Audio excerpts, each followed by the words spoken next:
साथ और आज के इस लेक्चर में हम एक न्यू टॉपिक स्टार्ट करने वाले हैं, यानी कि आज हम कैनवा स्टार्ट करने वाले हैं। तो कैनवा में किस तरह से हम डिज़ाइंस करेंगे, किस तरह से हम कैनवा को यूज़ कर सकते हैं।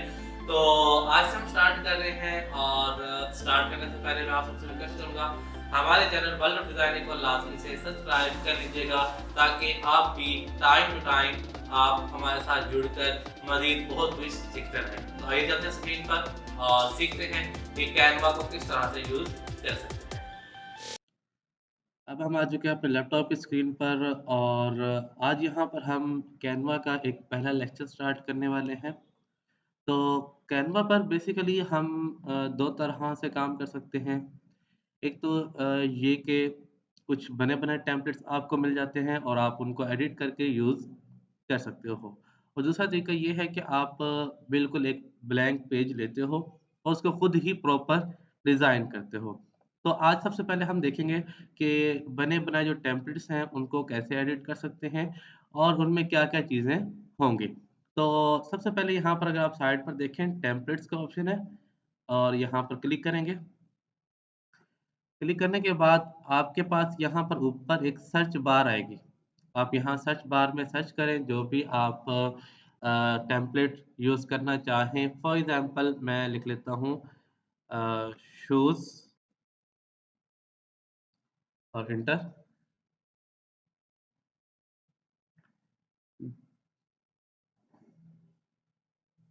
जैसे मैंने यहाँ पर एक टेम्पलेट पर क्लिक किया, जैसे आप क्लिक करेंगे, क्लिक करने के बाद आप यहाँ पर साइड पर देख सकते हैं कस्टमाइज़ दिस टेम्पलेट का ऑप्शन है। तो यहाँ पर आकर आप क्लिक करेंगे और क्लिक करने के बाद आपके पास बिल्कुल एडिटेबल फ़ाइल ओपन हो जाएगी और आप उसको अपनी मर्ज़ी से एडिट भी कर सकते हैं और जिस तरह से उसको रीडिज़ाइन करना चाहें, कर सकते हैं। तो सबसे पहले हमारे पास यहाँ पर देखें 2 चीज़ें हमें नज़र आ रही हैं। एक तो हमारे पास टेक्स्ट लिखा हुआ है बहुत सारा और एक साइड में हमारे पास इमेज है। तो अभी हम पहले डिस्कस करेंगे कि टेक्स्ट को कैसे एडिट कर सकते हैं और अगर हमने खुद अपनी तरफ से लिखना हो तो कैसे लिख सकते हैं। तो सबसे पहले जैसे आप यहाँ पर टेक्स्ट को सिलेक्ट करेंगे, यहाँ पर आप देख सकते हैं फ़ॉन्ट नेम भी लिखा हुआ है और यहाँ पर आप देख सकते हैं साइड पर आपको बहुत सारे फ़ॉन्ट स्टाइल नज़र आ जाएँगे।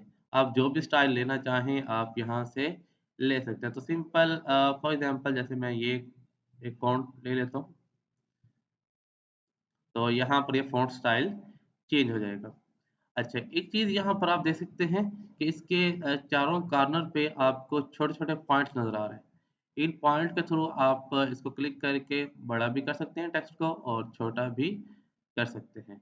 और यहाँ पर ये जो बीच में आपको एक पॉइंट ये नज़र आ रहा है और एक ये नज़र आ रहा है बीच में। तो इसके थ्रू आप अपने टेक्स्ट को लिखने के लिए उसकी स्पेस बढ़ा सकते हैं। जैसे मैं यहाँ से इसको स्पेस बढ़ा सकता हूँ और अगर मैं इसको पीछे की तरफ लेकर आऊँ तो ये क्या होगा स्पेस कम होती जाएगी और जो आपके लेटर्स होंगे वो नीचे की तरफ आना स्टार्ट हो जाएँगे। अगर आप चाह रहे हैं कि नहीं एक ही लाइन में आएँ, तो आप इसको क्लिक करके आगे की तरफ ले जाएँ। इस तरह से अब देखें नीचे वाला टेक्स्ट भी ऊपर ही आ गया। तो इस तरह से भी आप ये कर सकते हैं। बेसिकली सिर्फ़ इन पॉइंट्स को इंक्रीज़ या डिक्रीज़ करने से आपके टेक्स्ट लिखने की जो स्पेस होती है वो इंक्रीज़ या डिक्रीज़ हो रही होती है। और इसके बाद यहाँ पर आप देखें जो हमारे पास फ़ॉन्ट स्टाइल का ऑप्शन था, इसके साथ ही यहाँ पर देखें माइनस और प्लस का ऑप्शन है और यहाँ दरमियान में नंबर लिखा हुआ है। तो सिंपल आप क्या करेंगे अगर प्लस के सैंपल पर क्लिक करेंगे तो ये साइज़ इंक्रीज़ होगा और अगर माइनस के सैंपल पे क्लिक करेंगे तो साइज़ डिक्रीज़ होगा। तो इसी तरह से आप ये साइज़ भी इंक्रीज़ और डिक्रीज़ कर सकते हैं। और साथ ही हमारे पास यहाँ पर ऑप्शन है टेक्स्ट कलर। अगर आप कोई कलर चेंज करना चाहें तो आप कलर भी यहाँ से चेंज कर सकते हैं फ़ॉन्ट का। यहाँ पर आप जैसे ही क्लिक करेंगे तो आपके पास यहाँ पर कुछ कलर नज़र आएँगे। यहाँ पर देखें फ़ोटो कलर यानी कि अगर आपने जो टेम्पलेट ओपन किया हुआ है उसमें से कोई कलर लेना है तो आप यहाँ से कोई कलर ले सकते हैं। अदरवाइज़ इसके डिफ़ॉल्ट कलर्स होते हैं, नीचे आपको ये सारे कलर नज़र आ जाएँगे जैसे ये है या कोई भी कलर आप ले सकते हैं। और अगर आप अपनी मर्ज़ी से कोई और कलर लेना चाह रहे हैं जो आपको यहाँ नज़र नहीं आ रहा, तो सिंपल आप यहाँ पर देख सकते हैं ऐड न्यू कलर का ऑप्शन है, प्लस के सैंपल पर क्लिक कर दें। जैसे क्लिक करेंगे तो यहाँ से आपके पास पूरा कलर का एक पैनल ओपन हो जाएगा और यहाँ नीचे देखें एक स्लाइडर है, इसके ऊपर व्हाइट कलर का पॉइंट आपको नज़र आ रहा होगा। तो आप इसको क्लिक करके जैसे आगे की तरफ ड्रैग करेंगे, तो ये क्या करेगा, कलर के ग्रुप्स चेंज होते हुए नज़र आएँगे। तो आप इस तरह से कलर के ग्रुप भी चेंज कर सकते हैं और ये जो इस बॉक्स के अंदर आपको व्हाइट कलर का सर्कल नज़र आ रहा है, इसके थ्रू आप कलर पिक भी कर सकते हैं। जो भी कलर आप लेना चाहें, आप कलर यहाँ से ले सकते हैं। और इसी तरह से दोबारा इसको सेलेक्ट करते हैं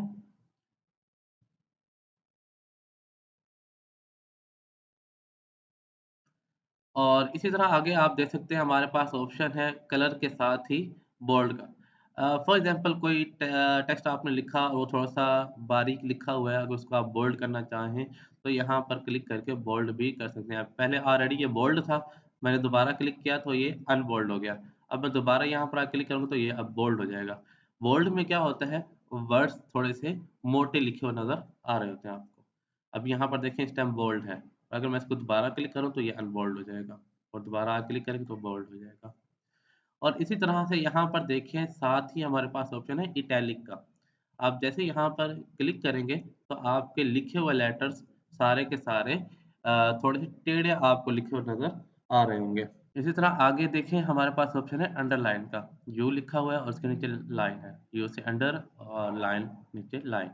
तो इसी तरह से जैसे मैं इसके ऊपर क्लिक करूँगा, तो आपका जो टेक्स्ट होगा, जो आपने सेलेक्ट किया होगा, वो सारा का सारा अंडरलाइन हो जाएगा।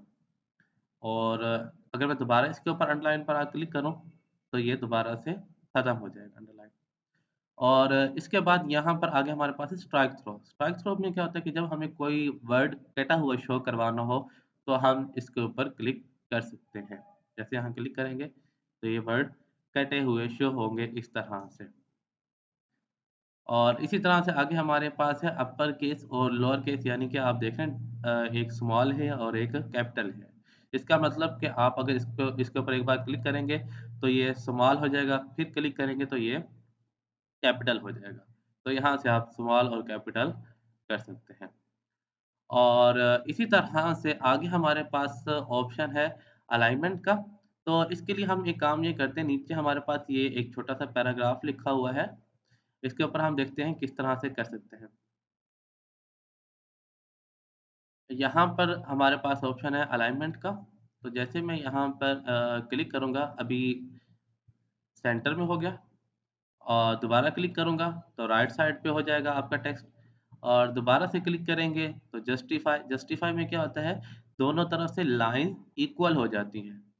चाहे उसको लाइन्स के दरमियान स्पेस देनी पड़े या कुछ भी करना पड़े, तो वो दोनों तरफ से लाइन्स को इक्वल कर देता है। तो इसी तरह से आप लेफ्ट साइड पर भी कर सकते हैं। और इसी तरह से आगे हमारे पास ऑप्शन है लिस्ट। लिस्ट वैसे इसको बुलेट्स भी कहा जाता है। यहाँ पर 2 तरह के बुलेट्स होंगे। एक तो ये छोटे से सर्कल बने हुए नज़र आएँगे आपको। जैसे मैं यहाँ पर क्लिक करूँगा, तो ये एक बुलेट आपको बना हुआ नज़र आ रहा होगा साथ ही। और अगर आप फॉर एग्ज़ाम्पल आप ज़्यादा आपके पास पॉइंट्स हैं, आप उनको सेलेक्ट करते हैं, तो हर पॉइंट के साथ आपको यहाँ बुलेट लगा हुआ नज़र आ जाएगा। अभी यहाँ छोटा-सा सर्कल बना हुआ है और अगर हम दोबारा क्लिक करें, तो यहाँ पर आपको नंबर लिखा हुआ भी नज़र आ जाएगा। तो अगर फॉर एग्ज़ाम्पल मैं इसको एडिट करता हूँ और एंटर करके, तो आप देखें यहाँ पर आप कुछ भी लिखें, इसी तरह से। तो इसी तरह से आप देख सकते हैं कि बुलेट्स बने हुए आपको नज़र आ रहे होंगे। तो 2 तरह के बुलेट्स होते हैं, एक बिल्कुल छोटा-सा सर्कल बना हुआ नज़र आएगा और एक आपको यहाँ पर नंबर्स लगे हुए नज़र आ रहे होंगे। तो इसी तरह से नेक्स्ट हमारे पास ऑप्शन है स्पेसिंग का। स्पेसिंग में हमारे पास क्या होता है, जैसे हम यहाँ पर क्लिक करेंगे तो आपके पास ऑप्शन आ रहे होंगे 2, लेटर स्पेसिंग और लाइन स्पेसिंग। लेटर स्पेसिंग में क्या होगा, जैसे मैं इसको इंक्रीज़ करता हूँ तो आपके जो सेंटेंस लिखे होंगे, जो आपके वर्ड्स लिखे होंगे, उनके दरमियान स्पेस इंक्रीज़ होगी। और इसी तरह से आप स्पेस कम भी कर सकते हैं लेटर्स के दरमियान। और आगे इसी तरह हमारे पास है लाइन स्पेसिंग। आप लाइन्स के दरमियान भी स्पेस इंक्रीज़ या डिक्रीज़ कर सकते हैं। तो उम्मीद है कि आपको यहाँ तक की सारी चीज़ें अच्छे तरीके से समझ आ चुकी होंगी। तो आप इसकी प्रैक्टिस कीजिएगा, मिलते हैं नेक्स्ट लेक्चर में।